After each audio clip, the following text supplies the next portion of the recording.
Good afternoon, everyone. It is February the 10th, 2025.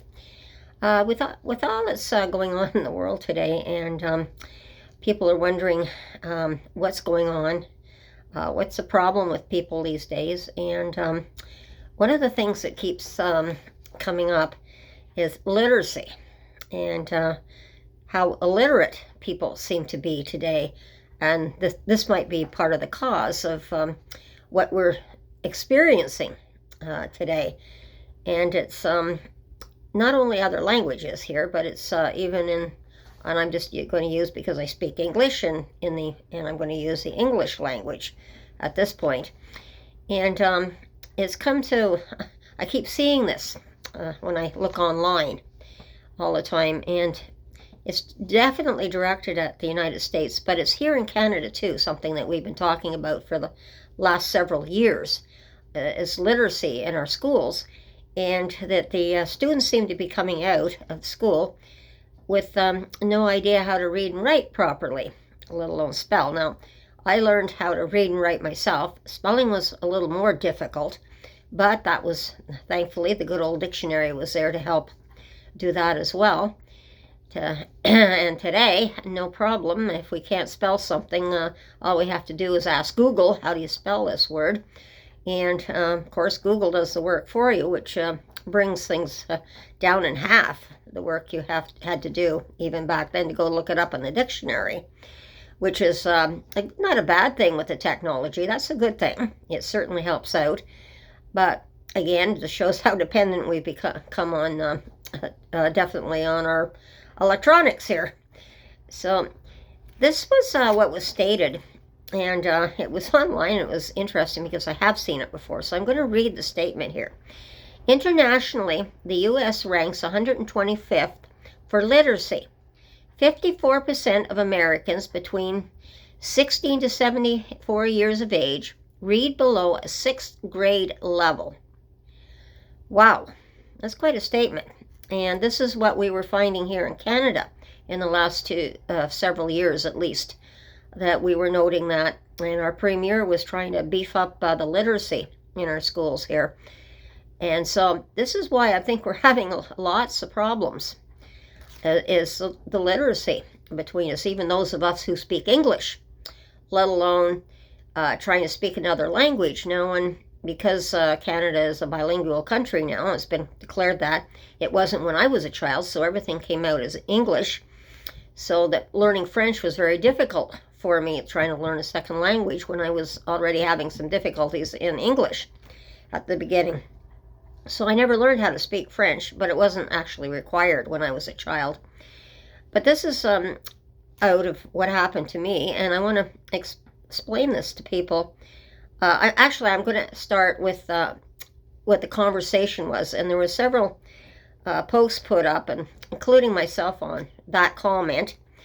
And so the first comment was, that explains everything. The other 46% did not vote for Trump. Then, my comment, people do not understand how important being able to read and write is. I am so glad I do. It helps to self-educate yourself. Having knowledge is so important. People who can read and write can so easily pull the wool over the eyes of other people who can't read properly. Basically, that's what I'm saying. And then there's another one here, comment, but they do vote. But do they really understand what they're voting about if they can't read and write? That's what I would comment back to that. And so here's another comment. So, how's that Department of Education doing for ya? Wow, that's hitting the nail on the nose. When I just finished talking about, our politicians are now talking about the education system here in Canada. We're failing in one area. And then this one is quite good. Absolutely. The posts I see on this site are very telling of the level of writing skills of a lot of people. Education is a factor for sure. Yet how many of the contributors just don't give a damn, or their brain has sadly been compromised by weaponized jabs and polluted water air, and or food. If writing skills have been compromised, what about comprehension? Good question here. Wow, what a huge job we have turning this shit show around. Love and light y'all. And so that's kind of another interesting comment that came out on the literacy. People are getting quite concerned, and I can understand that too. And I've seen this, like sometimes I read a newspaper or I go to read something, and I've even seen it on TV when I go to look at the CTV news, which I'm taping a lot of the time now too. And that little caption where it goes by in the screen below there, I'll look at a word and I'm reading the sentence and I'm shaking my head. Well, that doesn't make any sense. And then I realize, okay, they just misspelled something. And I'm looking and I'm saying they didn't fact check or check to see that things were spelt right before they even put it up on the TV. And so I'm seeing this more and more all the time.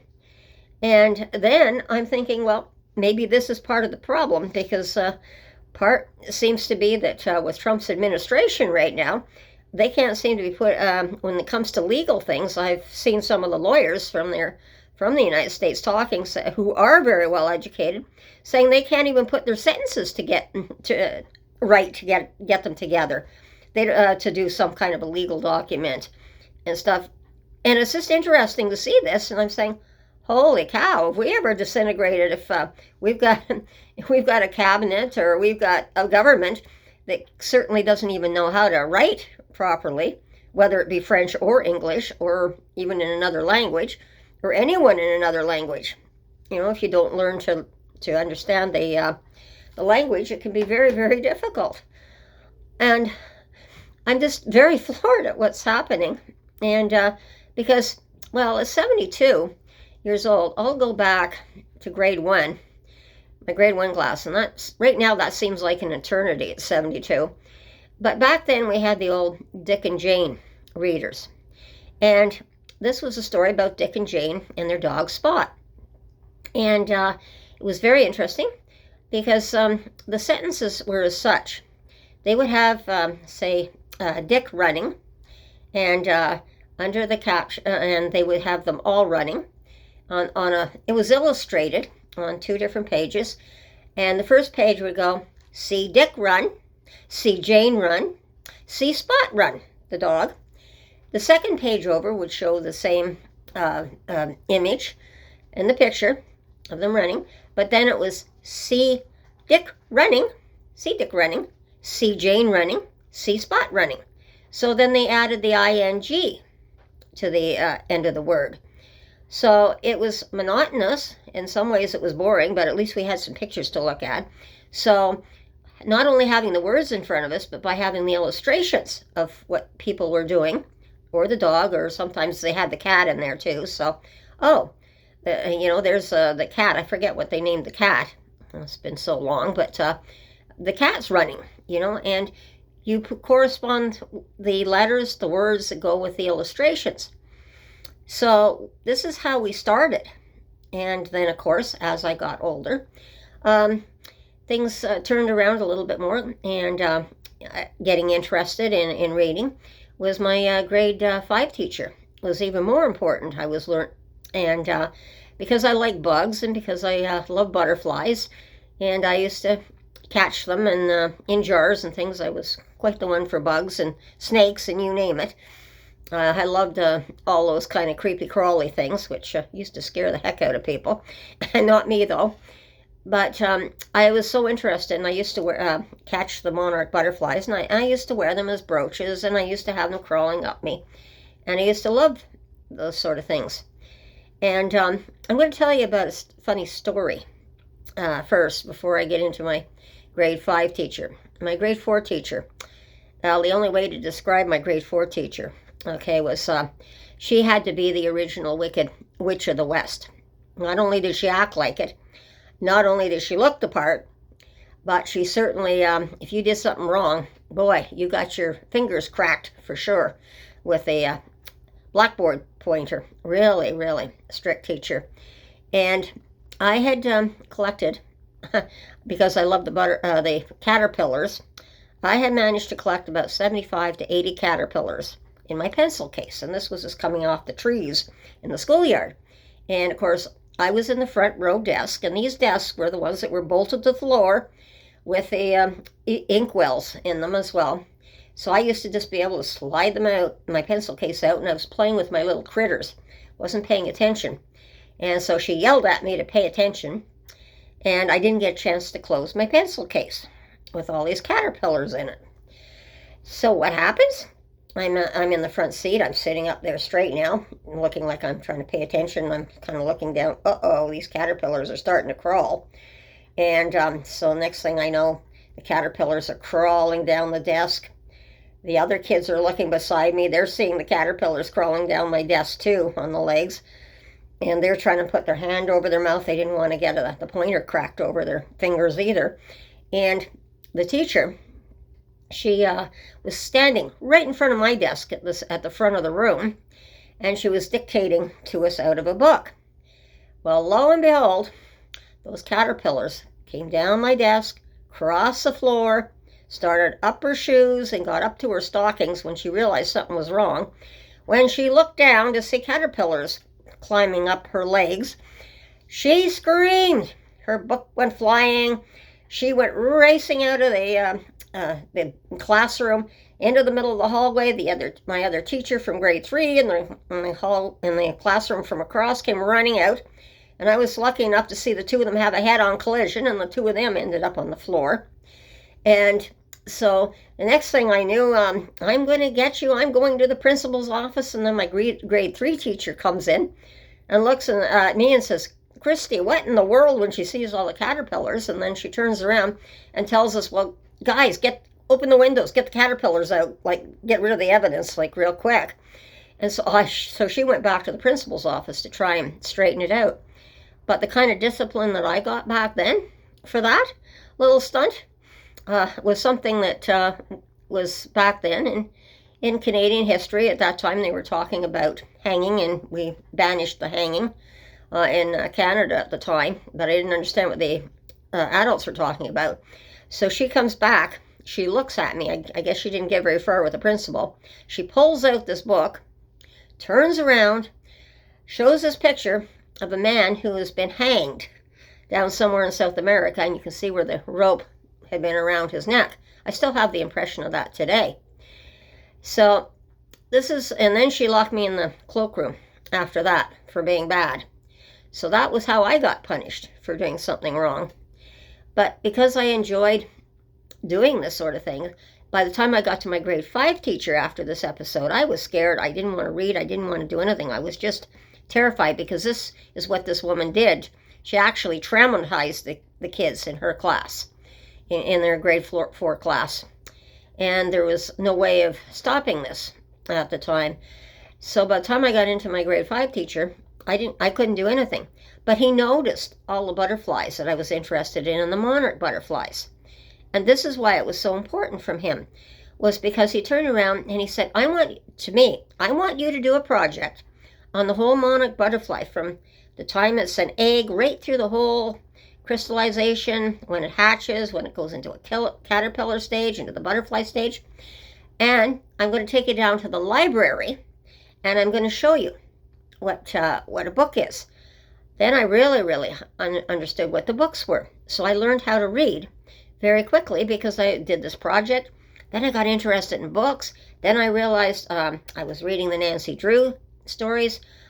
Today I can read, if I'm really interested, I can quite often read a pocket book in like 2 hours, if I've got my nose really stuck in it. So I learned to read and write very well. And I mean, even today I have some problems, like I said, when I'm trying to read my own writing, because I'm a speed reader, and half the time when I'm even trying to write something down, my head's putting the words there, but my writing's not always putting the words there. So sometimes I have difficulty with that too. And then, of course, at least with my spelling, I do accidentally make some spelling mistakes. And I still have a little bit of trouble, because spelling is. And sometimes I even leave words out because I'm writing so fast. So I just wanted to talk about the importance of children learning to read and write, no matter what language it's in. It's extremely important that we learn, because this is where our knowledge is, before anything happens. And I'm convinced, and many of us are convinced, that if the children were getting what we got as children, we would have a better world to live in, because then they could understand things. And I mean, my dad had the the National Geographic in the house, as well as the Reader's Digest. So I also learned to read them. So this, and then I'm also self-educated for things that I don't understand as well. So I just wanted to, I know it's kind of a long video today, but I kind of wanted to put on that story. In a sense, it was funny, but it wasn't funny at the same time, being victimized by that teacher. However, I survived it, and I just wanted to make sure that people understood just how important literacy is. And these people, if you can't understand or read about what your politicians are doing, or read between the lines on misinformation and that, it gets really, really bad. And this is one of the reasons why a lot of us seniors are talking and thinking maybe this is one reason why our society is deteriorating. We need to get literacy coming back. So I'm going to leave it there, everyone, today. God bless everybody. I mean it. We're going to need the higher power there to get us through what we're going through in the world right now today. So everyone, be safe, take care, watch your surroundings, and we'll talk again soon. And bye-bye.